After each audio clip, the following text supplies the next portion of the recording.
Hello everybody and welcome to Sage Advice. I'm your host Saigan. Today we're going to be looking at the second boss of Dragon Quest IX, the Wight Knight. This is another early boss, and like the Hexagoon, he's not too difficult. Also at this point, we now have a party. Ideally, you would want to come here with a mage. They are very useful in the fight. They learn Acceleratal and Sap very early on, and this boss can be hit by Sap, which allows you to hit for 2, sometimes 3 times as much damage with physical attacks, and Acceleratal increases the agility of your party, often allowing you to go first. My party, I'm kind of screwing around, so I have a party of minstrels. Unfortunately, I will not be having access to Sap or Acceleratal, but everybody does have the best sword that's available right now, the rapier from Stornway, as well as they all have the ability to heal. So the party kind of came out halfway decent, I think, and we should be able to take on the Wight Knight no problem at all. I haven't even bought all the best gear. I do recommend buying at least 1 piece of armor for each member of your party before you come out here.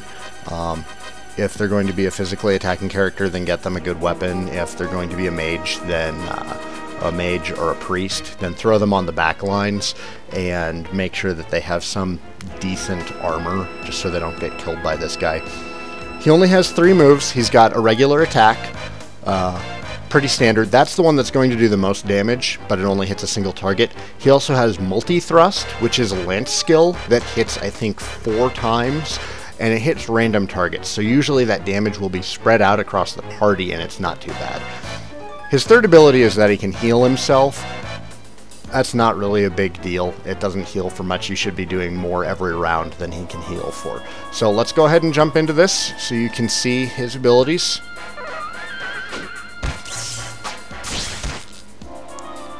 There's the Bolt Cutter. That's just the standard attack.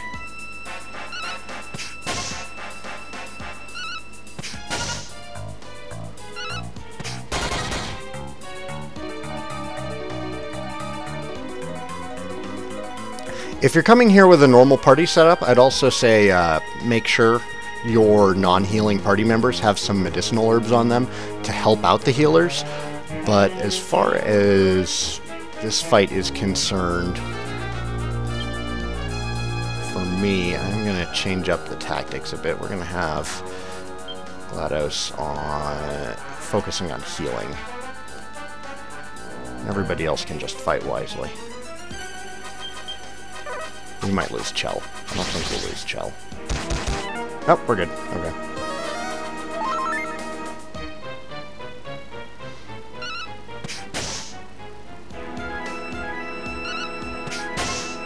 Nobody wants to heal Chell. He doesn't have too many hit points. He's got 296 hit points.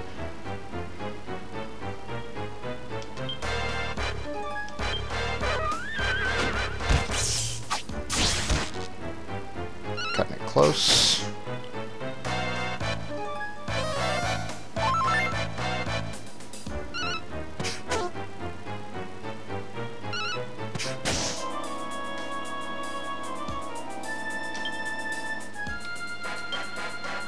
Let's just change her over to follow orders. I'd like to keep the hit points up above half, just in case somebody gets hit by a bolt cutter. I could have prepared better by having more armor coming here.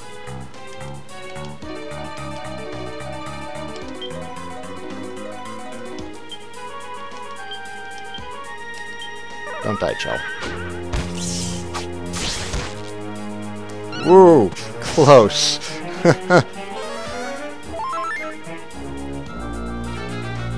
Well, and there's the problem with having AI-controlled party members.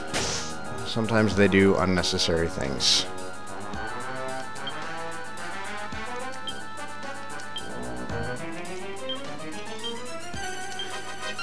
Yeah, with him, basically just, you know, keep your hit points up and keep plugging it away at him. He doesn't have too many nasty tricks. That bolt cutter is really the only one that can put a party member's life in danger. I suppose you could get really unlucky and multi-thrust could hit the same party member for 4 hits. That could be kind of devastating, but I have not seen that happen.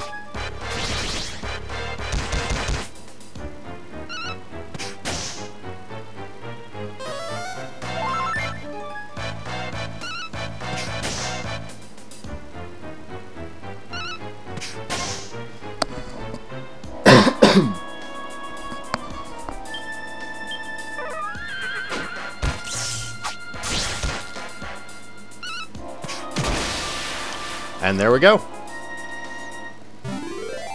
Again, not a very difficult fight.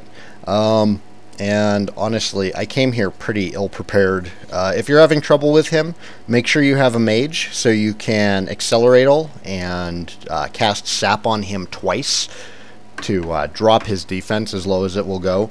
And having a dedicated healer doesn't hurt. That way you can keep everybody above the halfway point on their health. As with all RPGs, you'll want to keep your casters in the back to avoid any significant amount of damage. And he'll go down with relative ease. Alright everybody, thanks for watching. Again, that was the White Knight. This is Sage Advice. I'm your host, Saigan.